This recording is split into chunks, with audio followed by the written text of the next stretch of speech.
हाय, मैं हूँ आर्किटेक्ट अनिरुद्ध चतुर्वेदी। मैंने आर्किटेक्चर किया है और उसके बाद मैंने एनआईडी से पोस्ट ग्रेजुएशन किया है। और बेसिकली आज हम लोग इसलिए मिले हैं कि हम क्रिकेट के बारे में, क्रिकेट के बैट्स के बारे में बेसिकली इन डेप्थ डिस्कस करेंगे। मैंने क्रिकेट के बैट्स पे काफ़ी रिसर्च करी हुई है और मैं और प्रत्यूष साथ में क्रिकेट खेलते थे स्कूल टीम से, और ये हमारे कोच हैं राकेश राय सर। तो आज हम क्रिकेट के बारे में इन डेप्थ डिस्कस करेंगे। राइट, तो शुरू करते हैं यार अनिरुद्ध। मतलब क्रिकेट एक बहुत ही इमोशनल स्पोर्ट्स है इंडिया के लिए, राइट? हमारे लिए भी। हमारे लिए भी। तो सबसे बड़ी बात यह है कि जब भी आप बैट चूज़ करने जाते हो, ज़्यादातर लोग ये कहते हैं कि भाई का बैट है या फिर किसी एक पर्टिकुलर कंपनी का बैट है, उस कंपनी के बैट पे जाते हैं। उनको इसके बारे में कोई नॉलेज नहीं होती, ठीक है? तो इसके अंदर में अब आता है, क्योंकि मैं तेरे को पहले से जानता हूँ तो मुझे पता है कि डिज़ाइनिंग का एक बहुत इंपॉर्टेंट रोल होता है बैट में। तो बैट का डिज़ाइन एक्चुअली होता क्या है, और कोई अगर बैट चूज़ कर रहा है तो उसको डिज़ाइन में जाने की ज़रूरत क्या है? वो तो कहता है का बैट है, इससे स्ट्रोक अच्छा लगता है, इतना उसके लिए काफ़ी है।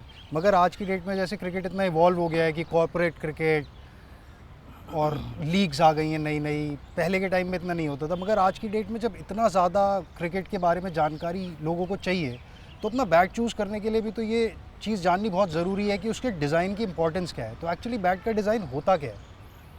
बैट का डिज़ाइन बेसिकली ये है कि जो बैट आपको सूट करे।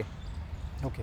हमें जो सूट करता है हम उसको कहते हैं, हम जब उठाते हैं किसी बैट को हम कहते हैं कि बैट में फील आ गई। फील बेसिकली बहुत डीप वर्ड है। फील एक साइंटिफिक वर्ड है। हमें इसलिए फील आती है क्योंकि हमें हमारी बॉडी को वो सूट करता है। मगर कई बार ऐसा होता है कि जब हम बैट पिक करते हैं तो हम दुकान पे खड़े हैं तो हम खाली उसका पिकअप देखते हैं कि पिकअप तो अच्छा आ रहा है, पर हम कभी उसको डाउन स्विंग, मतलब एक्चुअल सिचुएशन की तो चेक नहीं कर सकते। दुकान में जगह नहीं होती उतनी। ये भी बात है। दुकानदार रखता नहीं उतनी जगह। तो फील जो है बेसिकली बैट आपकी बॉडी का एक्सटेंडेड पार्ट है, क्योंकि क्रिकेट जो है वो गोल ग्राउंड पे खेला जाता है। बैट्समैन कहीं भी शॉट मारता है, सीधा भी मारता है, पीछे भी मारता है, स्क्वायर भी मारता है, पुल हुक भी मारता है। और क्रिकेट में शॉट का कोई आप गिन नहीं सकते कितने शॉट हैं। बिल्कुल। मतलब आप जितने सेगमेंट डिवाइड करते जाएंगे उतने शॉट हैं। उसके बाद आप ऊपर का शॉट, नीचे का शॉट, मतलब कोई लिमिट नहीं है। आजकल तो 360 डिग्री प्लेयर्स आ गए हैं। 360 डिग्री ऐसे भी है और ऐसे भी है। ऐसे भी है, बिल्कुल। तो उसमें क्या है कि अगर बॉडी से मैच नहीं करेगा, जैसे अगर मेरी एल्बो मेरी बॉडी से मैच नहीं करे तो मेरा हाथ ढंग से काम ही नहीं करेगा। अब ये एक तरह से ये मेरी एल्बो हो गई, मेरी रिस्ट या मेरा फोर आर्म, और ये मेरा एक्सटेंडेड हैंड है। अगर ये ढंग से काम ही नहीं करेगा, मेरी बॉडी से मैच नहीं करेगा, तो मेरे को या तो रन मारने में प्रॉब्लम होगी, या मेरे कभी ना कभी फॉर्म में प्रॉब्लम होगी, या फिर मेरे को इंजरी की प्रॉब्लम हो सकती है। प्रोलॉन्ग अगर आप उसी तरीके से प्रोलॉन्ग आप खेलते उसी तरह से यूज़ करे जा रहे हैं। तो बेसिकली ऐसा कुछ नहीं है कि बैट जो है, जैसे मैं तो डिज़ाइनर हूँ बैट का, मगर ऐसा कुछ नहीं है कि आप मतलब मर जाओगे डिज़ाइन नहीं करवाओगे, तो ऐसा कुछ नहीं है। पर आपको इन डेप्थ समझना चाहिए कि बैट में एक्चुअली है क्या, और अगर आपको चूज़ करना है बैट तो कैसे चूज़ करना है। और अगर आपको बैट अपना ठीक नहीं लग रहा है तो आपको, जिससे भी आपने बैट लिया है, तो आपको उसको क्या बोलना है। क्योंकि जब तक आप ये बोलोगे नहीं कि मेरे बैट में ये प्रॉब्लम है वो प्रॉब्लम है, तब तक जो है वो मैन्युफैक्चरिंग चेंज नहीं होगी। तो मैं आपको कट शॉर्ट छोटा सा एग्जांपल देता हूँ कि जैसे मैं किसी शॉपकीपर पे गया, मैंने उसको बोला कि मुझे अच्छा बैट चाहिए। उसने कहा कि भाई साहब ये लो, आजकल मोटे और हल्के बैट आ रहे हैं। मैंने वो बैट उठा लिया, मैं ले गया वो बैट। मुझे काम आया नहीं आया अलग बात है, वो अभी इन डेप्थ डिस्कस करेंगे। फैक्ट्री में सेल्स वाले पहुँचे, उन्होंने कहा कि आप तो हमको मोटे और हल्के बैट दो, वही बिक रहा है। फैक्ट्री वालों ने अपना मैन्युफैक्चरिंग प्रोसेस चेंज कर दिया, वो मोटे और हल्के बैट देने लगे। फैक्ट्री वालों ने इंग्लैंड फ़ोन किया, जैसे बनाते हैं ऐसे और भी बहुत सारी कंपनीज़ हैं विलोज़ की, उन्होंने वहाँ फ़ोन किया कि हमको मोटे और हल्के ही विलो चाहिए। तो उन्होंने क्या करा, उन्होंने मोटे और हल्के देने के चक्कर में या तो ट्री की ग्रोथ जल्दी करवा दी किसी तरह से, या उन्होंने अपनी ग्रोथ में कुछ चेंज कर दिया, या उन्होंने कहा नहीं अवेलेबल हैं, तो मोटे हल्के पता लगे कि जो आते थे वो 10-20 हज़ार के बदले लाख रुपए के मिलने लगे। हाँ एग्जैक्टली, मैं वही कहना चाह रहा था, क्योंकि आजकल जो बैट्स हैं वो इतने सस्ते भी नहीं हैं, बट लोगों को उस चीज़ से फ़र्क ही नहीं पड़ता, क्योंकि उन लोगों को इस चीज़ के बारे में कुछ पता ही नहीं है कि बैट लेते वक्त उन्हें प्राइस के अलावा देखना क्या है। ठीक है, उसमें आपके डिज़ाइन का जो रोल आता है, उसके बाद आप जो इंजरी की बात कर रहे हो, आजकल लोग काफ़ी ज़्यादा एज तक भी कॉर्पोरेट टूर्नामेंट्स खेल रहे हैं। बिल्कुल। वो लोग अच्छे इक्विपमेंट्स यूज़ करना चाहते हैं, पैसे की कोई कमी नहीं है, राइट, बट क्योंकि नॉलेज है ही नहीं, तो जो सबसे महंगा मिल रहा है वो ले रहे हैं। नॉलेज जब जो बेच रहा है सामान उसको भी तो नहीं होता है। एग्जैक्टली सर, वो तो अपना कमीशन के हिसाब वो से तो बेच रहा है। पहले कहता है मैं तुम्हें इतना डिस्काउंट दूंगा, वो तो तो सर कस्टमर पहले कहता अच्छा इतना दोगे, तो उसका माइंड सेट हो जाता है कि इस पे इतना मिल रहा है, इस पे इतना मिल रहा है। बिल्कुल। अच्छा दूसरी चीज़ है, जो खेलता है उसको भी कभी बैट समझ के थोड़ी खेला उसने, मतलब जितने, क्योंकि हमारे पास चॉइस बहुत कम होती है। एक्चुअली सर जो बेच रहा है ना वही प्लेयर के सबसे क्लोज है, हाँ और उसका प्रोफेशन है सेल्स, उसका कर्म है सेल्स, उसको सेल्स करनी है। बेचना है। वो ना मैन्युफैक्चरर है, ना वो डिज़ाइनर है, ना वो कारीगर है, उसको बस बेचना है। आज मेरे यहाँ कोई आया है तो कुछ तो लेके जाएगा। एग्जैक्टली। तो ये मतलब बहुत डेंजरस ट्रेंड है जो चला है मोटे और हल्के बैट का, क्योंकि क्या है सर कि विलोज़ जो पहले होती थी वही आज विलोज़ हैं। अगर गावस्कर सर कोई विलो यूज़ करते थे तो वही आज विराट कोहली भी वही विलो यूज़ कर रहे हैं। पहले भी जब विलो का डाया विलो ट्री होता है, उसका डाया जब 60 इंच का हो जाता था, तो उस पेड़ को काट के जो साइज़ की विलो रॉ विलो आती थी उसी साइज़ की रॉ विलो आ रही है। मैन्युफैक्चरिंग प्रोसेस में फ़र्क हुआ है कि पहले पूरी की पूरी विलो प्रेस होती थी, उसके बाद बैट का फ्रंट पार्ट प्रेस होता था जिससे हम स्ट्रोक खेलते हैं, फिर वो बैट धीरे धीरे खुलता था। बैट खुलना क्या होता है वो भी मैं अभी बताता हूँ। और आजकल ये होता है कि बैट की सिर्फ ऊपर की 1 mm लेयर प्रेस कर दी जाती है और वो बैट मार्केट में बेच दिया जाता है, क्योंकि अगर नॉर्मली जो भी कोई अच्छा बैट है तो वो 10 से 12 mm प्रेस होगा, राइट। अच्छा। और अगर कोई बहुत सॉफ्ट विलो भी है तो वो मतलब 9 mm तो प्रेस होगा ही। अच्छा। तो अगर मेरे को क्लेफ्ट की साइज़ रॉ साइज़ मुझे 45 mm मिल रहा है और मैंने उसको 9 mm प्रेस कर दिया, तो अब मेरी एज हो गई 36 mm की। 36 mm के बैट आजकल पसंद नहीं करे जाते, 40 mm से नीचे किसी को पसंद नहीं है, क्योंकि वो दिखता है मोटा है तो लगेगा, क्योंकि वो लगता है कि ये मेरे हाथ में रॉयल एनफील्ड आ गई और अब ये मुझे चलाएगी, अब कोई दिक्कत ही नहीं है। मगर ऐसा बिल्कुल भी नहीं है, क्योंकि जो बैट का वेट है वो तो वेट रहेगा ही। आपके हाथ में बेसिकली एक बैट का वेट है, आपको उसका पिंग देखना है, आपको बैट का मॉइस्चर देखना है और आपको बैट का वेट देखना है। अच्छा। आपको बैट की थिकनेस से कोई मतलब नहीं होना चाहिए। ये ट्रेंड जब तक एंड नहीं करा जाएगा तो इसकी साइकिल कभी एंड नहीं होगी। एक चीज़ और आती है इसमें, मैं बीच में रोक रहा हूँ। जी सर। ये ग्रेन का भी तो बड़ा चक्कर होता है कि सीधी होगी, चीज़ें होंगी, बहुत अच्छा होगा। मान लो इसमें बिल्कुल वाइट है, सीधी ग्रेन है, तो उस बैट के बारे में तो कोई सोचता ही नहीं, बोला ये बहुत ही बढ़िया होगा। और जिसमें ज़रा सी टेढ़ी हो जाए और कुछ दाग आ जाए तो उसके बारे में ये होगा, पता नहीं। पहले लुक में तो सर हम जैसे जब यहाँ कोचिंग करते थे, हाँ, तो कभी हमारा एग्ज़ाम ख़राब होता था तो हम आपको बोलते थे वो सर क्या हुआ ना, कल रात में नींद नहीं आ पाई ढंग से, तो आज क्या है ना मतलब एग्ज़ाम थोड़ा ख़राब हो गया। हाँ, बहुत तरह तरह के बहाने थे। तो जिसको सर अपनी कैपेबिलिटी पे भरोसा है ना, वो कभी भी ग्रेन चेक नहीं करेगा। ग्रेन का कोई रोल नहीं होता। ग्रेन का लिमिटेड रोल होता है। ग्रेन का ये रोल होता है सर कि ग्रेन जितने होंगे ना बैट उतना सॉफ्ट है। अच्छा, जितने ज़्यादा ग्रेन होंगे। हाँ, जितने ज़्यादा ग्रेन है। ग्रेन बेसिकली कैसे आते हैं विलो की एज के साथ। अच्छा, कि विलो की एज जितनी होगी उसमें उतना अंदर जो है वो मौसम की वजह से अंदर उसकी डेंसिटी और थोड़ी मैच्योर हुई है और उसकी वजह से उसमें जो है वो ग्रेन्स आते हैं। मगर ग्रेन से कोई गारंटी नहीं है सर कि आपका बैट अच्छा है। अच्छा, उसका आपको अगर क्रिकेट लंबा खेलना है तो आपको अपना बैट चेक करना सीखना ही पड़ेगा। मैंने मतलब लेजेंड प्लेयर को बैट चूज़ करते हुए देखा है, 4 ग्रेन का, 6 ग्रेन का, टेढ़ी मेढ़ी ग्रेन का, और किसी प्लेयर को कोई फ़र्क नहीं पड़ता है कि कितने ग्रेन है क्या है। तो वो कैसे क्या चेक करते हैं कि मतलब मेरे को फील आनी चाहिए? सर एक तो वो इसकी साउंड सुनते हैं, ये जो साउंड आ रही है ना सर प्लास्टिक जैसी, हाँ, ये आनी बहुत इम्पोर्टेंट है। अगर ऐसी नहीं आएगी तो? अच्छा, फिर वो साइड से भी चेक करते हैं, ऐसा नहीं खाली सेंटर में चेक करा। और ये सर साउंड आप देखिए, ये बैट के ऊपर तक आ रही है प्लास्टिक जैसी। हाँ, प्लास्टिक जैसी साउंड का आने का मतलब है कि इसकी ऊपर की लेयर हार्ड है और पीछे से ये सॉफ्ट है। अच्छा, अच्छी प्रेसिंग हुई है इस पर। हाँ, आगे से अच्छी प्रेसिंग हुई है, एकदम हार्ड है आगे से, और पीछे से ये सॉफ्ट है, तभी इस तरीके की प्लास्टिक जैसी साउंड आएगी। और जो साउंड है ये बैट के ऊपर तक आनी ज़रूरी है, अच्छा, क्योंकि आपको नहीं पता है जब आप शॉट खेल रहे हैं तो आप स्क्वायर कट मारेंगे, तो ये तो नहीं पता है आप खाली यहीं से मारेंगे। नहीं नहीं, इतना परफेक्शन। एग्जैक्टली। अगर आपने यहाँ से मारा और आप पॉइंट पे कैच आउट हो गए, तो आपकी तो उस दिन की इनिंग ख़त्म, और मैच कितना भी इम्पोर्टेंट हो सकता है, हाँ, सारे मैच आपका करियर भी बदल सकता है, बिगड़ भी सकता है। तो मतलब मैंने सर इंडियन टीम के अच्छे अच्छे प्लेयर्स को देखा है, वो कभी इस तरह से नहीं करते कि वो ग्रीन पे जाएं। ये सर बहुत ही अच्छा तरीका है मार्केट में सामान बेचने का।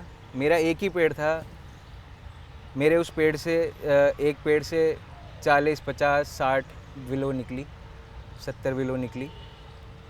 अब उन विलो की मुझे ग्रेडिंग करनी है। एक्चुअली में मेरे लिए वो सारी विलो सेम है, पर मुझे उसकी ग्रेडिंग करनी है कि ये वाली विलो ₹1,00,000 की है और ये वाली विलो 5,000 की है। ओके। मैंने उसकी ग्रेडिंग कर दी, पर इन दी एंड जो एक्चुअली में जिसको खेलना आता है, जिसको बैट चूज़ करना आता है, जब वो चूज़ करेगा वो कभी भी बैट की फेशियल वैल्यू पे नहीं जाएगा। वो उसको हर तरह से बैलेंस वाइज नॉक करके उसका मॉइस्चर देखेगा, देख के पता लग जाता है मॉइस्चर कैसा है। ऐसा लगता है बैट के ऊपर एक सिलिकॉन जैसी लेयर है, ग्रेन थोड़े अंदर दिख रहे हैं पानी के अंदर, हल्के से, बहुत ध्यान से आप देखोगे ऐसा लगेगा बिल्कुल हल्के से पानी लैमिनेटेड हो, जैसे लैमिनेटेड हो। उसमें बढ़िया मॉइस्चर है। अगर हम उसको साइंटिफिकली चेक करेंगे तो 11% मॉइस्चर वाले बैट बहुत अच्छे होते हैं, ओके। 11 के आसपास हों, तो ये होता है सर। एक और प्रॉब्लम आती है यार, ये जो बैट का टो होता है ना, ये पहले इतने जल्दी नहीं निकलते थे ये बैट का टो। अब तो ये नहीं पता कि पहली बॉल खेल रहा हो ना नया बैट, तो लोग टो बचा रहे होते हैं अपना, और इतने महंगे महंगे बैट होते हैं। बचा रहे होते हैं। मैंने तो देखा है बैट खरीद के, नए बैट खरीद के लोग उसमें बाइंडिंग कराते हैं, मतलब एक, क्योंकि ताकि टो कल तो टूट नहीं है, आज ना कल तो टूट नहीं है, आज बाइंडिंग करा लो। महंगे बैट होते हैं और उससे बैलेंस भी खराब हो जाता है। एग्जैक्टली, मतलब मेरे ख्याल से थोड़ा भी वेट पड़ता है तो खराब हो बैलेंस जाता है। वो। आपके हाथ से इतने दूर आपने नीचे 20 ग्राम का अगर बैंड लगा लिया तो बात ही खत्म हो गई। वो 20 ग्राम थोड़ी रहा। तो उसका क्या रीज़न है? क्या प्रेस नहीं होता या वो एक नेचुरल है कि जाएगा जाएगा? सर उसके दो हैं, एक तो प्रेस का रीज़न तो है ही। अच्छा। दूसरा रीज़न है सर प्रेस का मतलब मैं आपको इन डेप्थ साइंटिफिकली अगर समझाऊं तो क्या है कि ये हमारी ऊपर की लेयर है, ये कम प्रेस हुई है। जो अच्छा बैट है उसमें मीडियम प्रेस होगी खुलने के बाद। मैं पहले आपको बताता हूँ सर बैट खुलना क्या होता है। जब बढ़िया मारने लगता है बेसिकली ये होता है कि ऊपर की लेयर हमारी प्रेस्ड रहती है और बार बार शॉट खेल के जो बैट के पीछे की लेयर होती है ना वो लूज़ होती जाती है। मतलब बेसिकली आगे के 5-6 mm के बाद पीछे की जो लेयर है वो लूज़ होती जाती है। तो हम जब भी कोई शॉट खेलते हैं सर, जैसे मैंने यहाँ से शॉट खेला सेंटर से, इसमें ना सर ऐसी एक साइन वेव जैसी होगी अंदर प्रोड्यूस होगी, ऊपर आएगी मेरे हैंडल तक, फिर वो वापस जाएगी। ये मतलब इसका कोई टाइम नहीं होता है, बहुत ही मिनिमल टाइम है। जब वापस जाएगी जहाँ से बॉल लगी है ना वहाँ वो रिबाउंड देगी और बॉल दूर तक जाएगी। उसको बैट का खुलना कहते हैं। अच्छा। कि मेरी अंदर वाइब्रेशन अच्छे से घूम पा रही है, सट घूम रही है, बॉल लगी वाइब्रेशन जो बैट खुला हुआ होगा उसमें ये चीज़ बहुत अच्छे से होगी। उसमें ये बहुत अच्छे से होगा। अब जो बैट पहले से ही कंप्रेस्ड है और अगर उसमें कहीं पे ऐसी जगह पे बॉल लगी, जैसे बॉटम में हमेशा ऐसा होता है, बॉटम में और टॉप में, कि इसमें वाइब्रेशन घूमने की जगह नहीं होती है। अच्छा। बहुत कम घूम पाती है। तो अगर बॉटम में या इसमें लगा तो वाइब्रेशन से वो फट जाता है बैट, जो टॉप निकलता है जब। तो और ख़ासकर जो अगर कम प्रेसिंग का बैट है तो उस पर जहाँ पे भी ज़्यादा ज़ोर का सही जगह पे अगर प्रेशर पड़ गया तो वो सारा शॉक वहीं पे एब्जॉर्ब करेगा और वहीं से फट जाएगा। Right. वो बॉटम भी हो सकता है तभी बैट, आजकल ना सबसे ज़्यादा वो नीचे से नहीं, वो बॉटम भी हो सकता है, बैट का मिडिल भी हो सकता हाँ है। मैंने देखा था मैच में भी बीच से बैट टूट अगर गया अच्छे से player का। प्रेस नहीं है, अच्छा, जो बीच से टुकड़े होते हैं उसका रीज़न भी यही है। उसका रीज़न यही है।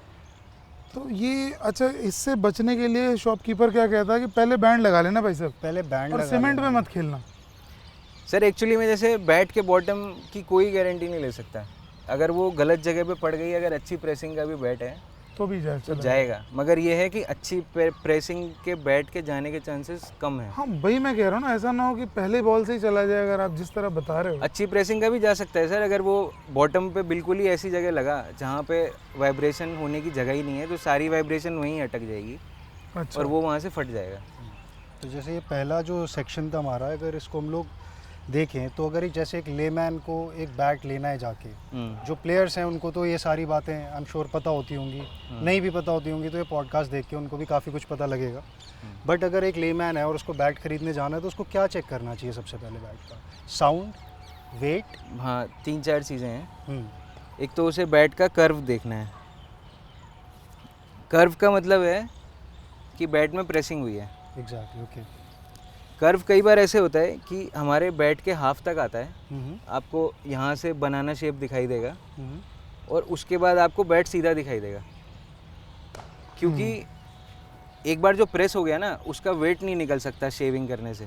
अच्छा, तो मैन्युफैक्चरर क्या करते हैं कि जहाँ से ज़्यादातर बॉलें लग रही हैं उतना प्रेस करा और बाकी में बैट का वेट कम करने में उन्होंने यूज़ कर लिया। अच्छा, तो कई बार ऊपर से ज़्यादा शेव ऑफ भी कर देते हैं, तो बैट का बैलेंस जो है वो एक्स जैसा हो जाता है, कुल्हाड़ी जैसा। कि आप वेइंग मशीन पे रख रहे हो तो 1180 आ रहा है, पर उठा के लग रहा है कि मैं इससे 130-140 का बॉलर नहीं खेल सकता। अच्छा, हैवी लग रहा है। हाँ, क्यों नीचे नहीं आएगा टाइम पे। तो वो एक रीज़न है। और यानी कि एक आदमी जब जाए खरीदने के लिए तो कर्व जरूर चेक करे, उससे ये पता लगे बैट प्रेस हुआ है। सर उसमें एक और कलाकारी है कि कई फैक्ट्रीज़ में ऐसा होता है कि बैट के इतने पोर्शन पे वुड को हल्का सा शेव ऑफ कर देते हैं। शेव ऑफ क्या होता है? छील दिया उसे, रंदा मार देते हैं अच्छा। इतने से पोर्शन में। अच्छा, वो दिखने लग जाता है वहाँ से। नहीं, फिर उसको प्रेसिंग मशीन में डालते हैं तो 2 बार घूमने में ही बैट यहाँ से बेंड हो जाता है, अच्छा, क्योंकि उसको यहाँ पे पूरा वो नहीं मिला ना, स्पेस नहीं मिला ना सीधा रहने के लिए, तो वो यहाँ से बेंड हो जाता है। तो दूसरा आपको समझना पड़ेगा बैट की साउंड। जहाँ पे प्रेसिंग नहीं होगी वहाँ बैट की साउंड नहीं आएगी। तो साउंड क्या होनी चाहिए? प्लास्टिक की? प्लास्टिक जैसी होनी चाहिए, गूंजती हार्ड हो, हाँ वैसी साउंड होनी चाहिए। और आप जब बहुत सारे बैटों में करके देखेंगे तो जिसमें कम प्रेसिंग है उसमें आपको लगेगा शुरू में कि इसमें अच्छी साउंड आ रही है, मगर उसमें अच्छी नहीं आ रही होगी। वो थोड़ी हल्की साउंड होगी, उतनी हार्ड नहीं लगेगी जैसे कि कोई अच्छे प्रेस्ड बैट में लगेगी। अब जैसे ये बैट है, इसकी एज मेरे ख्याल से सिर्फ 36 mm होगी और जो इसका बल्ज है वो मेरे ख्याल से 50 mm के आसपास होगा। ओके। बट ये बैट बहुत अच्छी विलो से, सॉफ्ट विलो से बना हुआ है और प्रेस करने के बाद इसकी ये शेप है, मगर ये किसी भी मोटे और हल्के बैट से बहुत ज़्यादा मारेगा। क्योंकि इस पे मतलब मैं देख रहा हूँ रीज़न ये कि प्रेसिंग अच्छी हुई है। प्रेसिंग अच्छी हुई है, विलो अच्छे से सिलेक्ट हुई है। अच्छा, आप पूछ रहे थे वो और क्या क्या देखें कि उनको पता लगे। दूसरा, उनको पिकअप के साथ साथ डाउन स्विंग भी देखनी पड़ेगी कि बैट की डाउन स्विंग जो है वो उनको प्रॉपर मिल रही है कि नहीं मिल रही है, क्योंकि कई बार ऐसा होता है जो बैट में पिकअप अच्छा है लाइट वेट की वजह से, पर डाउन स्विंग में आपको लगेगा कि बहुत मतलब लूज़ है। ओके। मुझे उतना अच्छा शॉट नहीं मिलेगा इससे, मैं कवर ड्राइव मारूंगा तो शायद मैं टाइम से नहीं मार पाऊंगा। नहीं, स्टांस में नहीं चेक होता। मैं तो अगर मान लो मैं बैट खरीदने गया हूँ तो मैं जब खड़ा होऊंगा, स्टांस में सर ये चेक होगा, जो बैट ज़्यादा हल्का या ऐसा होगा ना वो आपको आगे भागता हुआ ऐसा लगेगा बॉडी के आगे। जैसे मान लो मैं गया मतलब बैट आपको लेने, रख के अच्छा नहीं लगेगा उसको। पर वो क्या है सर, वो सब्जेक्टिव है, क्योंकि आजकल प्लेयर्स के स्टांस इतने चेंज हो गए हैं कि आप उसमें राइट रॉन्ग नहीं कह सकते। स्टांस इतने ज़्यादा बदल गए हैं, इतने अलग अलग टाइप से खड़े होते हैं। स्टांस में बैट का कोई रोल नहीं होता। बैट का रोल सर स्टांस ख़राब होने में होता है, पर वैसे स्टांस में बैट का कोई रोल नहीं है। जो अगर किसी का कोई नेचुरल स्टांस बन गया है और उसको उसके हिसाब से बैट नहीं मिल रहा है तो उसका स्टांस ख़राब होगा। मेन चीज़ तो सर रन बनाना है, कोई कैसे भी खड़ा है, अगर वो रन बना पा रहा है अपना, कोई उसका स्टांस सेट हो गया है, उसका कोई बैट सेट हो गया है, तो उसको वो मतलब वो सूट कर रहा है। एग्जैक्टली आजकल मैंने देखा कई सारे इंटरनेशनल प्लेयर्स जो हैं वो स्टांस ये पैरों के बीच में भी लेने लग गए हैं, कोई यूँ लेता है, कोई यूँ खड़ा होता है, वो तो तो सबके इसलिए होता है स्टांसेस कि बैलेंस यहाँ पे सेट हो जाए एग्जैक्टली ना। वही सर। तो मतलब नहीं, कई बार इस देखो स्टांस का या बैट रखने का रीज़न ये भी होता है, बहुत तेज़ मुझे पीछे ज़्यादा खेलना है तो मैं थोड़ा बॉडी वेट आगे रखूँगा एग्जैक्टली ताकि मैं पीछे जल्दी चला जाऊँ। बिल्कुल मुझे आगे ज़्यादा लग रहा है कि आगे खेलना है तो मैं अपने बैट को पीछे रखूँगा। तो बॉलर टू बॉलर ना अपने हिसाब से भी कर लेता है बैट्स। बिल्कुल बिल्कुल। तो हम लोग इसको अगर कंक्लूड करें तो सबसे पहले कर्व, बैट की साउंड, कर्व तो हम पहले भी देखते थे और पहले बड़ा अच्छा कर्व आता था जब मैं क्रिकेट खेलता था। मतलब 85-86 में जब बैट लेने जाओ तो भाई साहब यहीं से दिख जाते थे कैसे घुमा हुआ बैट है। सर जैसे बैट का कर्व अगर अच्छा है ना, जैसे मैं अपने स्टांस पे खड़ा हूँ, मेरे बैट का कर्व अच्छा है, तो जो ग्रेविटी लग रही है ना सर, उससे मुझे बैट का वेट इतना फील नहीं होगा कर्व की वजह से। कर्व की वजह से, अच्छा क्योंकि आधा इधर बटेगा आधा उधर बटेगा अच्छा। कर्व की वजह से। और सर बैट में कैसा है कि 10-10 ग्राम की फील में बहुत फ़र्क आ जाता है रिज़ल्ट में। हम उस पर ध्यान दें कि नहीं दें, पर एक्चुअली में बहुत फ़र्क आ जाता है। तो जो गॉड का बैट है, उनके बैट में जिनके साइन है इस पे? जिनके साइन है उनके बैट में सारी क्वालिटी हैं A to Z। मतलब वो जब अपना बैट सिलेक्ट करते हैं, वो देखते हैं कि मुझे ऊपर तक साउंड मिल रही है कि नहीं मिल रही है, मेरे बैट में कर्व कैसा है, वो साउंड से पहचान जाते हैं कि मेरे बैट में प्रेसिंग कैसी है। उनके बैट का बल्ज एंड में होता है, फिर भी उनके बैट का बैलेंस इतना बढ़िया होता है जो कई 1150 ग्राम के बैट का नहीं होता है, जबकि उनका बैट 1300 ग्राम होता है। और प्लेयर्स के बैट ऐसे हैं कि 10-10 ग्राम में डिज़ाइन चेंज हो जाता है। बिल्कुल। फिर भी मतलब उनका डिज़ाइन इस तरीके का है। फिर उनका हैंडल जो है वो ज़्यादा लचक तो नहीं मार रहा है, क्योंकि इन दी एंड आपके हाथ में स्टेबिलिटी होनी ज़रूरी है। आजकल मार्केट में कई बैट बोलने लगे हैं फ्लेक्सिबल हैंडल बोल के, स्प्रिंग हैंडल। स्प्रिंग हैंडल कि वो मारेंगे तो वो दूर तक तुम्हारे जाएगी। साथ एक लड़का युधिष्ठिर चौधरी खेलता था मेरे को, वो कहता था बैट मेरे का टूट चुका था वो, लेकिन वो कहता था स्प्रिंग हैंडल लगवाई मैंने। बस है। ऐसे शॉपकीपर भी इसी तरह तो हाँ सर, उनको तो कुछ भी एक यूएसपी दिखा के बैट बेचना है, एग्जैक्ट वही जो सेल्स करनी है उन्हें। तो वो जो स्प्रिंग हैंडल है ना सर, वो बेसिकली बैट का ओवरऑल जो वेट होता है ना, वो वेइंग मशीन पे कम दिखाने के काम आते हैं, क्योंकि वो इतने कमज़ोर हैं वो हैंडल कि जब आप उसको वेइंग मशीन पे रखेंगे तो वो बैट का जहाँ से भी 10-20 ग्राम वज़न हट जाएगा, जो कम हो जाएगा, उसको मैन्युफैक्चरर यहाँ पे डाल देगा। अच्छा। जिससे लगे कि ये स्वीट स्पॉट से बहुत मोटा है और बहुत हल्का बैट है। क्योंकि आजकल बंदे जाके चूज़ करते हैं कि ये बैट रखे हुए हैं, अच्छा ये 1120 ग्राम का है भैया दिखाना, अरे यार बहुत मोटा दिख रहा है ये दे दो। हाँ मैंने कहा ना, पहले तो उनकी यही चीज़ होती है कि भाई ये मोटा दिख रहा है ये मारेगा। सर मोटा दिख रहा है, ये चीज़ दूर करनी बहुत ज़रूरी है, मतलब क्रिकेट उसमें ना समझाना बहुत मुश्किल। और यही चीज़ अगर कोई सर अच्छा प्लेयर सुनेगा ना तो उसको लगेगा क्या बकवास है ये। मगर भाई एक चीज़ और भी मुझे पूछनी थी यार, जैसे कई बच्चे होते हैं उनको एक साइज़, मतलब बहुत छोटे बैट से नहीं बट थोड़ा बैट छोटा मिल जाए ना हल्का सा, तो उससे बड़ा अच्छा बैलेंस बनता है। इसका क्या रीज़न होगा? सर इसका 2-3 रीज़न है। एक तो ये कि उसको एक टाइप के बैट से आदत है, और उसको अगर हल्का से कम वेट का मिलेगा तो हल्का सा भी कम करेगा तो उसको घुमाने में बहुत मज़ा आता है। हाँ, उसको उसने साइज़ ही कम कर दिया। जैसे आपने देखा होगा सर, कई बार प्लेयर्स जो है वो फास्ट बॉलर्स को अच्छा खेलने के लिए डबल बैट से या बैट के पीछे वेट बांध के प्रैक्टिस करते हैं, हाँ, तो उनके हाथ का फ्लो खुल जाता है, बैट स्पीड अच्छी बैट स्पीड अच्छी हो जाती है।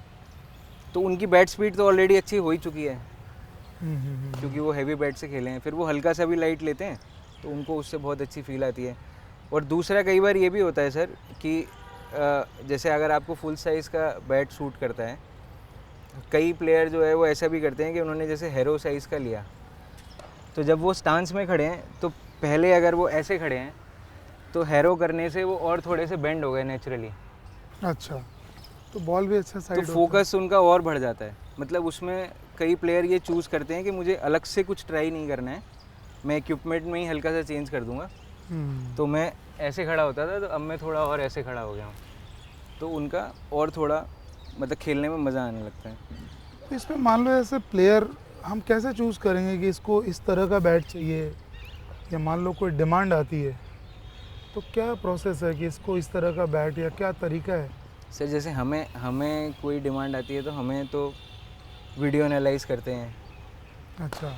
और हमारे पास पूरा डेटा है, क्योंकि इतने हज़ारों प्लेयर्स का डेटा मतलब ओवर 10-12 ईयर्स इकट्ठा करा हुआ है कि हमको पता है कि किस टाइप के प्लेयर पे क्या सूट करेगा।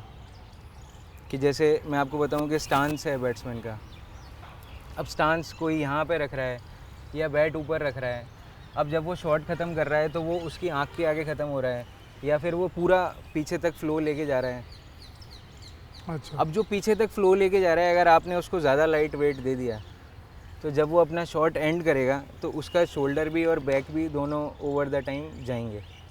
अच्छा, चांसेस इंजरी के बढ़ जाते हैं। बहुत बढ़ जाते हैं, और धीरे धीरे टाइमिंग में भी बहुत फ़र्क आने लगता है, क्योंकि शुरू में थोड़ा अच्छा चलता है जब तक बॉडी ठीक है। जैसे जैसे वेयर एंड टेयर बढ़ता जाता है, बैट्समैन को समझ नहीं आता, वो अपने आप को ब्लेम करने लगता है एग्जैक्टली कि मैं कुछ गलत कर रहा हाँ हूँ। कि मैं गलत कर और रहा हूँ। आजकल के यंगस्टर्स को तो ये बहुत ध्यान देने की ज़रूरत है। आजकल फिटनेस तो क्रिकेट में सर सबसे ऊपर फिटनेस है। भी है, और सबसे बड़ी बात है कि जिस इक्विपमेंट से आपका पूरा कैरियर चल रहा है, एग्जैक्टली बैट से ही तो है सारा कुछ। अगर आप बैट्समैन हैं बिल्कुल। तो वो तो एटलीस्ट मतलब अपने हिसाब से होनी चाहिए। नहीं जो सर, उसको बिल्कुल support इसके करे। बारे में जैसे कि जो प्लेयर्स होते हैं, अच्छे प्लेयर्स होते हैं, बड़े प्लेयर्स होते हैं, उनके पास बहुत सारे बड़े लोग प्लेयर्स के होते लिए हैं तो बताने बनाता के है लिए। भी आदमी, उनके तो 100 बैट आता है तो ऑटोमेटिकली 10 बैट वही। चूज कर लेते मगर ये जो आज ये अनिरुद्ध जो चीज़ें बता रहा है इस पॉडकास्ट में, इससे जो इमर्जिंग प्लेयर्स हैं जिनके पास इतनी ज़्यादा फैसिलिटीज़ नहीं भी हैं, हाँ। उनको ये बात पता लगेगी कि बैट चूज़ कैसे करना है, बैट चूज़ करते हुए किन चीज़ों का ध्यान रखना है, एक अच्छे बैट की क्वालिटीज़ क्या होती हैं। तो इससे उन लोगों को बहुत फ़ायदा होगा। ये उनके लिए पॉडकास्ट मेरे को लगता है ज़्यादा मतलब सर बैट Informative होगा। अगर कोई प्लेयर चूज़ करने जाए ना, अभी क्या है सर मार्केट में, कि मैं भी निकाल सकता था मार्केट में कि ये 8 प्रोफाइल हैं, इस 8 प्रोफाइल में से आप चूज़ कर लो। हम्म। मगर सर जितने डिफरेंट स्टाइल्स हैं क्रिकेट में, तो मैं कुछ दिन पहले कैलकुलेट कर रहा था, तो जब तक आप क्रिकेट में करीब 30 से 35 प्रोफाइल नहीं निकालेंगे बैठ के, हम्म। तब तक उसके बाद भी वो 80 परसेंटाइल को ही सूट करेगा। अच्छा। उसके बाद भी 20 परसेंटाइल रह जाएगा। ओके। तो इस केस में क्या है सर कि प्लेयर को खुद ही समझना पड़ेगा, उसे अपने कुछ बैट ख़राब भी करने पड़ेंगे, उसे अपने आप से वेट निकाल के वेट बढ़ा के देखना पड़ेगा। मेरे से डिज़ाइन करवा रहे हैं तो अलग बात है, पर अगर खुद से देख रहे हैं तो खुद से समझना भी आना चाहिए। मतलब यूँ नहीं होना चाहिए अगर मेरे से भी डिज़ाइन कराया कि वो भैया ने सही दिया होगा। मतलब आदमी को क्वेश्चन हमेशा करते रहना चाहिए, खुद से भी और जो भी उसको इक्विपमेंट दे रहा है उससे भी। That's the best way to grow. अगर आप क्वेश्चन नहीं करोगे तो आपको पता कैसे लगेगा कि गलती है कहाँ पे। बहुत सही बात है। तो अगर आगे बढ़े तो इस पे बैट के अंदर ये जो कारीगर होते हैं या फिर जो आर्टिसंस हैं जो बैट बनाते हैं, उनका रोल है क्या? मतलब उनकी क्या इसके अंदर वैल्यू देखता है? कारीगर का ये रोल है कि अगर आपने उसको फ्री हैंड दे दिया ना कि आपको अच्छा बैट बनाना है, तो वो इतने अच्छे बैट बना देगा कि मतलब क्रिकेट का लेवल चेंज हो जाएगा। तो फ्री हैंड मिलता नहीं उनको?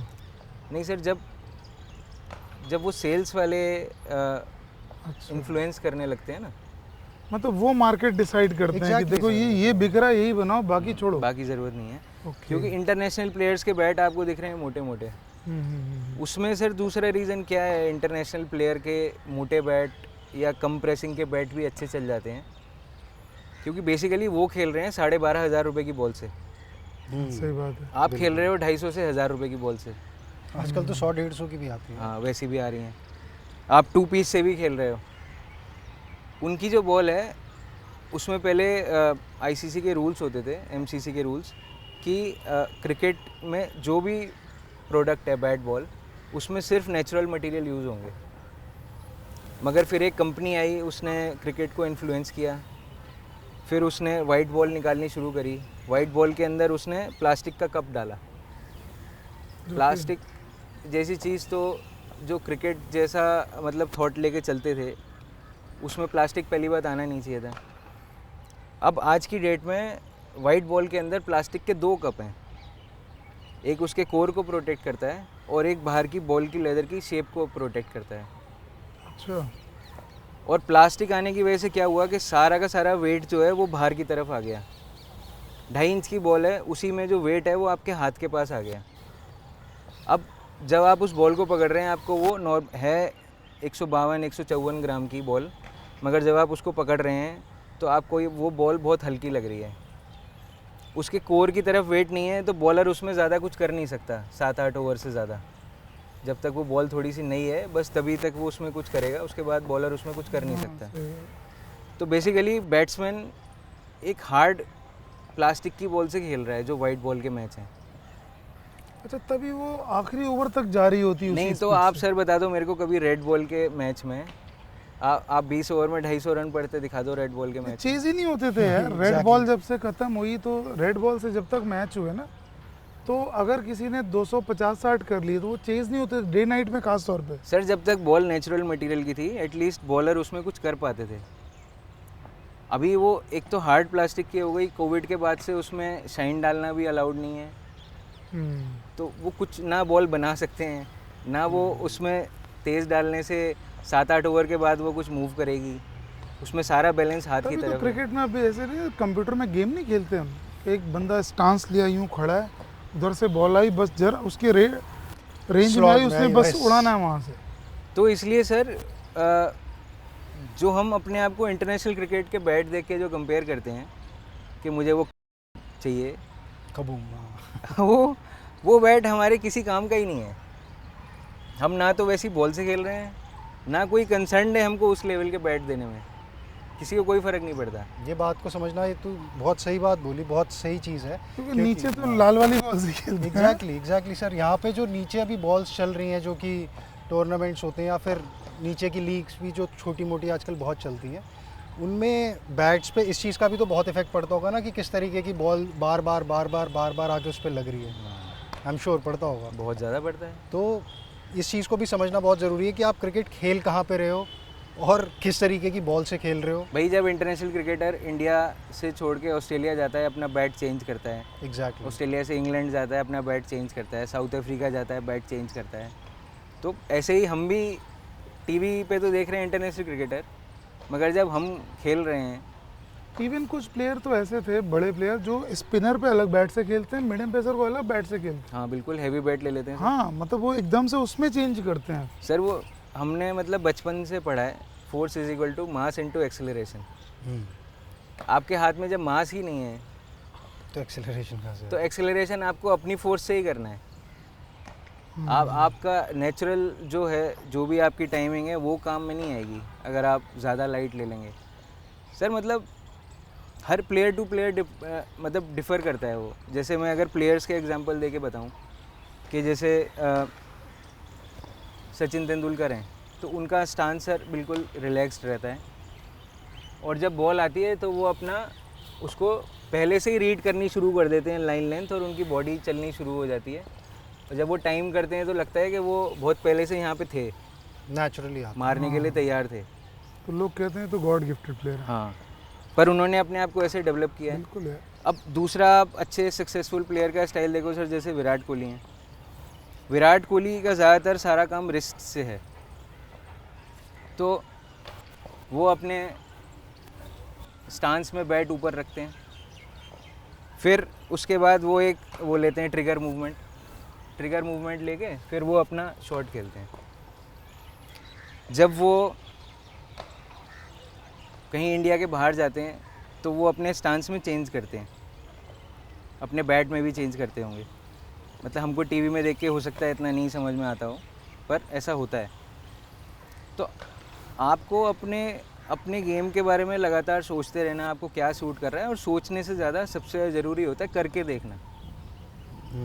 ट्राई करने से डरते भी बहुत लोग हैं। बिल्कुल आप अपना गेम रीड करिए, आपको कौन सा बैलेंस सूट कर रहा है, आपको क्या सूट कर रहा है, आप देखो। अगर वो रन नहीं बन रहे, आपको लग रहा है, मैं पता लगता है प्लेयर को कि मेरे को बॉल अच्छी दिख रही है, अच्छा फील हो रहा है, फिर भी टाइम सही नहीं हो रही, तो नहीं, कई बार ना जैसे बैट आप पकड़ो 2-3 बैट से खेल रहे हो, अचानक कोई बैट आता तो एकदम से फील आता है यार ये बहुत बढ़िया आ गया, पकड़ते ही लगता है यार ये बैट मतलब मज़ा आएगा खेलने में। सर बैट का जो बैलेंस बोला जाता है ना, बैलेंस है, बैलेंस बेसिकली यही होता है कि आपकी पिकअप, अप स्विंग और डाउन स्विंग का बैलेंस। तो बेसिकली आपका जो बैट है उसका बैलेंस कितना हैंडल की तरफ है और कितना बॉटम की तरफ है। अगर आप स्क्वायर ज़्यादा खेलने वाले हो तो आप कितनी आसानी से उसे स्विंग कर पा रहे हो, वो आपकी बैट स्पीड के साथ मैच कर रहा है कि नहीं कर रहा है, ये सब देखना मतलब खुद से भी रीड करना बहुत ज़्यादा इंपॉर्टेंट है। मतलब इससे भी फ़र्क पड़ता है, अगर मैं मान लो पिछले पैर पे ज़्यादा खेलता हूँ, बैक फुट पे ज़्यादा, तो उस प्लेयर के लिए अलग डिज़ाइन होना चाहिए बैट। हाँ बिल्कुल। और फ्रंट फुट का जो प्लेयर है वो अलग वेट अलग के होना हिसाब चाहिए। से। अच्छा, क्यों? अगर नहीं होगा तो उसे प्रॉब्लम क्या आएगी? सर अगर मैं फ्रंट फुट का ज़्यादा प्लेयर हूँ हम्म, तो मैं डाउन स्विंग पे बहुत डिपेंड करूँगा बैट की। मेरा बैट कितनी जल्दी आता है। हाँ, मेरी खुद की स्पीड प्लस मेरे को बैट मुझे कितना सपोर्ट कर रहा है, जो मेरी बॉडी का एक्सटेंडेड पार्ट है। अगर मुझे डाउन स्विंग जो है वो प्रॉपर नहीं मिल रही है तो ज़्यादातर ऐसा होगा कि या तो मैं पूरा शॉट खेल जाऊंगा और मेरी बॉडी में झटका आएगा, या फिर मैं बॉल हवा में खड़ी कर दूंगा, या फिर मैं टाइमिंग सही नहीं कर पाऊंगा, या मेरा बैट टिल्ट करेगा जिसमें मेरे को एज लगने की दिक्कत होगी। तो सर जैसे सचिन पाजी हैं, वो बॉल को इतना जल्दी रीड कर लेते हैं कि आप उनको मिडिल हैवी या फिर लाइट वेट बैट दे दोगे, या जैसे उनको टेनिस एल्बो हुई थी तो उनको कोई बोले कि अरे आपको तो हैवी बैट की वजह से हो गई, पर वो रीज़न नहीं है सर। टेनिस एल्बो हुई क्योंकि वो इतने साल से क्रिकेट खेल रहे थे, वो इतने टाइम से एक शॉट रिपीट करे जा रहे हैं, उसकी वजह से हुई। तो अगर आप उनको लाइट वेट दे देंगे या लाइट बैलेंस का दे देंगे तो वो कभी शॉट को मीट ही नहीं कर पाएंगे, क्योंकि अगर उनको ये टाइम लग रहा है बॉल तक आने में और बॉल को दूसरा टाइम लग रहा है उन तक आने में, अगर वो मीट नहीं कर रहा है तो वो कभी टाइमिंग बनेगी ही नहीं। ऐसे ही जैसे श्रेयस अय्यर हैं, आज के प्लेयर हैं, मगर उनका गेम जो है वो डाउन स्विंग पे डिपेंड करता है। उनकी बैट की स्पीड हार्दिक पांड्या जितनी क्विक नहीं है, मगर इसलिए उनको बॉटम हैवी बैट ज़्यादा सूट करता होगा। हार्दिक पांड्या के बैट का वेट थोड़ा और ऊपर होता होगा, क्योंकि वो हमेशा स्कूप करने की तरफ ही देख रहे हैं, सिक्स मारने की तरफ ही, और अगर वो कवर ड्राइव वगैरह भी मार रहे हैं तो वो अपने फोर आर्म से ही मार रहे हैं। उनको बैट की उतनी हेल्प नहीं ले रहे हैं, उनकी बैट की स्पीड इतनी क्विक है। अगर विराट कोहली हैं, आप उनको बॉटम हैवी बैट दे देंगे, वो चल ही नहीं पाए, क्योंकि उनका सारा गेम ही रिस्ट से है। उनको इंडिया के बाहर जाके प्रॉब्लम ही यही है, अगर वो अपनी रिस्ट लॉक करने लगें, अगर वो अपने फोर आर्म से खेलने लगें, बॉल की तरफ एल्बो को पॉइंट करने लगें, तो उनके वो जो अभी ऑस्ट्रेलिया की सीरीज़ में हुआ वो सब होना बंद हो जाएगा।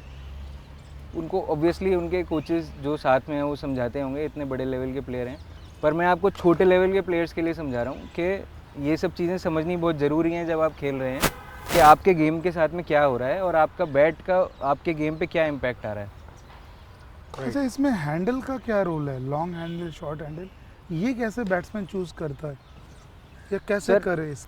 सर वो तो आपकी हाइट पे भी डिपेंड करता है और आपके गेम पे भी डिपेंड करता है। नहीं, मेरा सवाल ये भी है कि जब से T20 गेम आया है तो लोगों ने लॉन्ग हैंडल ज़्यादा यूज़ करना शुरू किया है। सर आपको स्विंग ज़्यादा अच्छा मिलता है ना, आप जितने ऊपर से पकड़ें आपको ये मूवमेंट बहुत अच्छा मिल रहा है ना। तो जब डिज़ाइन कराएगा कोई तो जब आपको हवा में मारना है तो आपको ये बहुत अच्छा मिल रहा है ना कि आपने ऐसे करके हवा में उड़ा दी। तो जितना लॉन्ग हैंडल होगा, या जैसे शुभमन गिल हैं, तो मैं NIS पटियाला गया था, मैंने काफ़ी सारे प्लेयर्स में देखा कि एक हाथ और दूसरे हाथ में उनके में काफ़ी मतलब गैप रख के खेलते हैं। तो उससे क्या है कि जैसे वो यहाँ का बॉल है, ऑफ स्टम्प का बॉल है, वो उन्होंने यहाँ से इधर घुमा दिया। अगर वो नॉर्मल स्टांस में होते तो उनको जो है वो इसमें पूरा स्विंग लेना पड़ता। अब जैसे शुभमन गिल को उधर का बॉल खेलना है, कवर ड्राइव खेलना है, इधर से ही घुमा दिया, और अगर उनको लेग साइड पे सेम बॉल को मारना है तो उन्होंने बैट को ऐसे करके, वो बेसिकली पिवट का काम करता है, ज़्यादा गैप हो जाता है। तो वो तो sir game to game depend करता है। और हैंडल का वैसे मैन्युफैक्चरिंग में ये रोल है कि अगर हैंडल का वेट अच्छा रहेगा तो आपको बैलेंस अच्छा मिलेगा। हैंडल बहुत लाइट नहीं जाए तो जैसे हैंडल के वेट अलग अलग वेरी करते हैं, तो मैन्युफैक्चरिंग में जब लगाते हैं उसमें मतलब ऑप्टिमम फ्लेक्सिबिलिटी हो, ऑप्टिमम वेट हो। अगर हार्ड हैंडल हो तो बहुत अच्छी बात है, क्योंकि बैट ही इतने अच्छे होते हैं सर अगर अच्छे से प्रेस्ड हैं कि उसकी वाइब्रेशन का फ़र्क इतना हैंडल तक आएगा ही नहीं।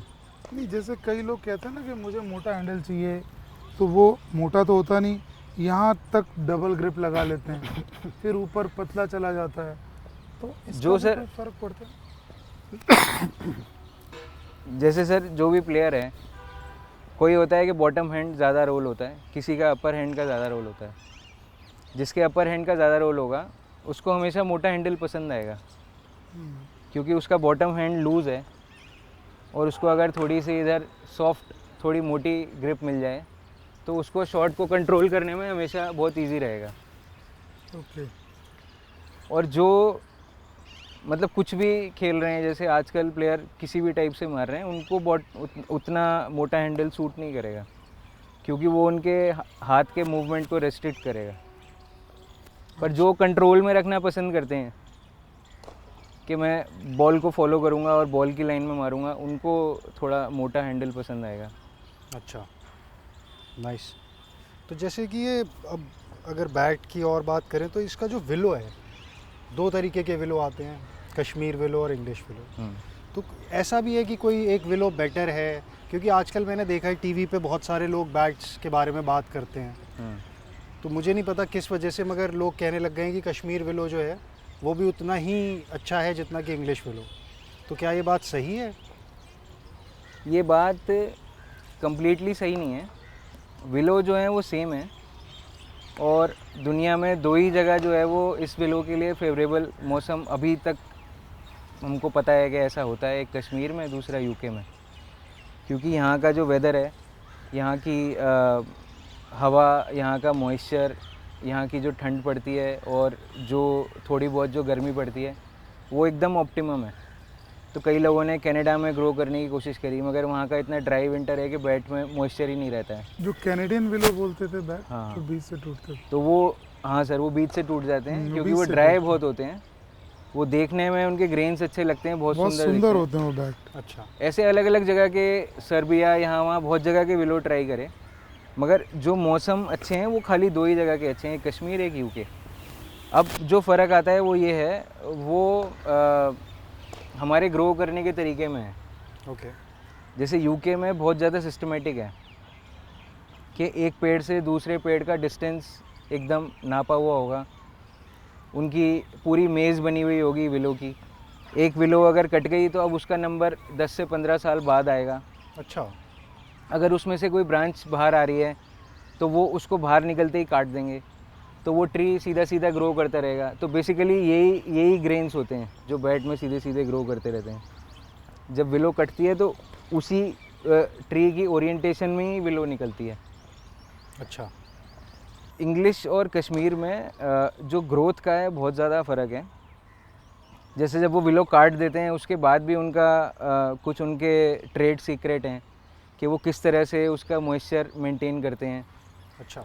किस तरह से वो उसके ग्रेन्स को टेढ़ा नहीं होने देते, किस तरह उनका नंबर कितने टाइम बाद आता है, वो कितने पेट्रोलियम जेली यूज़ करके बहुत टाइम से उसका मॉइस्चर ब्लॉक कर देते हैं। अगर आप विलो कहीं पे देखेंगे यूट्यूब पे कहीं पे, तो उसमें विलो के टॉप में और बॉटम में एक पेट्रोलियम जेली लगी हुई होती है जो विलो का मॉइस्चर कंटेंट लॉक कर देती है। तो ये सब फ़र्क है। तो अगर यहाँ पे भी गवर्नमेंट प्लान करे और कश्मीर में प्लांटेशन करे, जैसे अंग्रेज़ों ने साउथ में, नॉर्थ ईस्ट में जगह जगह चाय की खेती जैसे करी, चाय की प्लांटेशन करी, उसी तरह से अगर कश्मीर में एक इसको एम्प्लॉयमेंट का ज़रिया बना दिया जाए और सिर्फ इसी पे ध्यान दिया जाए, तो यही एक मतलब हज़ारों करोड़ का बिज़नेस है विलो का जो है। बिल्कुल है। तो कश्मीर विलो के जो अच्छे बैट होते हैं, जो एक्सीडेंटली जो अच्छे निकल जाते हैं, उसमें कोई इंटरनेशनल प्लेयर भी फ़र्क नहीं बता सकता ओके। कि ये कश्मीर है कि इंग्लिश है, क्योंकि बेसिकली वो सेम विलो है। मगर ये बोलना कि वो दोनों विलो सेम है, आज की डेट में बिल्कुल भी ऐसा नहीं है, क्योंकि हमारी जो कश्मीर विलो है वो आज की डेट में बहुत हार्ड है। उसमें मॉइस्चर कंटेंट भी किसी में लॉक्ड है, किसी में नहीं है, किसी में है, किसी में नहीं है। तो उसको वो बोलना सही नहीं है कि कश्मीर और इंग्लिश विलो बिल्कुल सेम है, उनमें ज़मीन आसमान का फ़र्क है। हाँ वो अपने नोमेनक्लेचर से सेम है, वो उतने अच्छे बनाए जा सकते हैं पर अभी बनाए नहीं जा रहे हैं। मुझे अभी का नहीं पता पर पहले ऐसा भी होता था कि कश्मीर विलो का कुछ ट्रेड का चक्कर था, मुझे एग्जैक्ट उसका नॉलेज नहीं है कि उनको भेजना कश्मीर के बाहर अलाउड नहीं था, सिर्फ मेरे ख्याल से सिर्फ बैट बना के भेजना ही अलाउड था, ओ विलो भेजना अलाउड नहीं था। तो वो लोग विलो नदी में बहा देते थे, फिर वो के पास या कहीं पे में पहुंचती थी, फिर वहाँ से वो उसके बैट बनाते थे और पेमेंट वहाँ पहुँच जाती थी कश्मीर में। तो मतलब विलो ही पहुँची, वो तो ख़राब तो करी थी आपने नदी में बहा के, एग्जैक्टली। इतनी भारी कर दी। तो तभी इतने भारी होते हैं क्या बैट कश्मीर वो लोग? कई बार मतलब कुछ पॉलिसीज़ की प्रॉब्लम है सर, मेरे को एग्जैक्ट नहीं पता है, पॉलिसीज़ की। पर वो हम उसको कैप्चर कर सकते हैं यूके में जो हो रहा है, हम उसको यहाँ रेप्लिकेट कर सकते हैं, पर अभी शायद उतना किसी ने ध्यान नहीं दिया। क्योंकि अभी जैसा कि सर ने भी अभी बोला, कश्मीर विलो के जो भी बैट्स हैं जो मैंने देखे, आजकल के लोग जो खेलते हैं कश्मीर विलो के बैट से, वो थोड़े हैवी हैं। हैवी हैं, हार्ड हैं। Hard अगर हैं, अगर 100 विलो exactly. आप कंपेयर करेंगे, इंग्लिश विलो की 90 अच्छी निकलेंगी, कश्मीर विलो की 10 अच्छी निकलेंगी। बट तू कह रहा है कि पोटेंशियल टू इम्प्रूव हाँ बिल्कुल है, इज़ अ लॉट। आप वहाँ पे एम्प्लॉयमेंट दो, वहाँ तो वैसे ही एम्प्लॉयमेंट की कमी है, इधर उधर ध्यान है लोगों का। नहीं बिल्कुल, ये एक अच्छी चीज़ है यार कि मतलब अगर विलो तू कह रहा है सेम ही होती है, सिर्फ उसकी ग्रोथ कैसे करी जाए, विलो सेम है, मौसम ऑलमोस्ट सेम है, ग्रोथ किस तरीके से करी जाए, ग्रोथ किस सिर्फ तरह उसी से की करी बात जा रही है, है। क्या फर्टिलाइजर डाले जा रहे हैं, कैसे उसकी डेंसिटी को मेंटेन किया जा रहा है, बहुत चीज़ों का फ़र्क If it पड़ता is है। such a big industry, then we should always consider this as well. Policies का फ़र्क था, अभी मेरे को पता नहीं एग्जैक्ट क्या है, पर अभी तो अच्छी नहीं आ रही है मार्केट में कश्मीर विलो। हो सकता है इस तरह से किसी ने बताया नहीं वहाँ, Maybe कभी गवर्नमेंट को इस तरह से बताया बताया नहीं तो होगा सर, मतलब किसी को इतना इंटरेस्ट भी तो होना अपनी चाहिए। रिस्पॉन्सिबिलिटी समझ के उसमें घुस जाना पड़ेगा, उसके बाद ही। हाँ, ये अगर कोई समझा पाए कि इससे इतनी एम्प्लॉयमेंट जनरेट हो जाएगी, एम्प्लॉयमेंट है सर, रेवेन्यू है, कोई बहुत सारी चीज़ें हैं। तो जैसे कि अगर तू कोई बैट बना रहा है तो तू प्रेफर करता है कि इंग्लिश विलो का यूज़ करे, तू इंग्लिश विलो ही यूज़ करता है। अच्छा, उतना रिस्क कौन लेगा ये भी बात है। कि कश्मीर विलो। नहीं, अगर प्रैक्टिस में जैसे कई बार बड़ा सिंपल सा क्वेश्चन होता है कि यार बैट बहुत महंगे होते हैं और जल्दी टूट जाते हैं, तो क्या हम प्रैक्टिस पे अलग बैट यूज़ कर लें, अलग डिज़ाइन करा के कर लें? सर आप तो जितना हो सके ना वो मोटे और हल्के बैट का आप अपनी तरफ से फैलाओगे, वो बहुत बहुत ही गलत चीज़ है। उससे मतलब यूके तक इम्पैक्ट पड़ गया है, उन तक इम्पैक्ट पड़ गया है कि इंडिया इतना बड़ा मार्केट है और हमको कुछ भी करके उनको मतलब कैसी भी विलो दे दो पर मोटी और हल्की होनी चाहिए। अच्छा, जैसे किसी को अगर तेरे से बैट डिज़ाइन कराना हो तो उसका क्या भाई, कैसे, मतलब जैसे हम लोगों के तो तू कांटेक्ट में है, हम लोग तो तेरे को फ़ोन करके बोल देते हैं बैट बना दे। किसी और को कराना हो, अगर कोई चाहता है कि तू उसके लिए बैट डिज़ाइन करे, तो क्या प्रोसीजर फॉलो करना है? प्रोसीजर मैंने इस वीडियो पे व्हाट्सएप का नंबर और वेबसाइट डाली हुई है, हाँ, और उसके अलावा मुझे बैट बनाने में 2 से 3 हफ्ते लगते हैं। एक बैट बनाना है। हाँ, क्योंकि एक तो बैट की वेटिंग है, मैं पहले से बैट बना के रखता नहीं हूँ, और उतना टाइम मेरे को चाहिए क्योंकि दूसरे बैट्स भी चलते रहते हैं। बैट में मतलब मुझे 2 से 3 हफ्ते चाहिए, उसमें मेरे बीच में कोई ना बोले, और इस पे मैंने फ़ोन नंबर, व्हाट्सएप नंबर। तो बेसिकली तेरा जो स्पेशलाइजेशन है वो एक तरीके से कस्टमाइज्ड है कि जिसको जिस तरीके का बैट हाँ, चाहिए, इस वीडियो को customized है। देखने के बाद जिसको जिस हिसाब का बैट चाहिए तो उस हिसाब का बैट बना के कस्टमाइज्ड दे। है, और वीडियो देखने के बाद अगर किसी को कोई और क्वेश्चंस भी हैं तो वो भी कमेंट्स में डाल सकता है, थोड़े टाइम बाद मैं उनका भी रिप्लाई करूँगा। जिसको लिख के कर सकता हूँ लिख के करूँगा, अगर हमें और वीडियो बनाने की ज़रूरत पड़ेगी और भी बनाऊँगा। नहीं, बिल्कुल बिल्कुल अच्छी बात है यार, क्योंकि ये एक ऐसा टॉपिक है जिसके ऊपर मैंने देखा है कि आधी अधूरी नॉलेज अवेलेबल है इंटरनेट के ऊपर।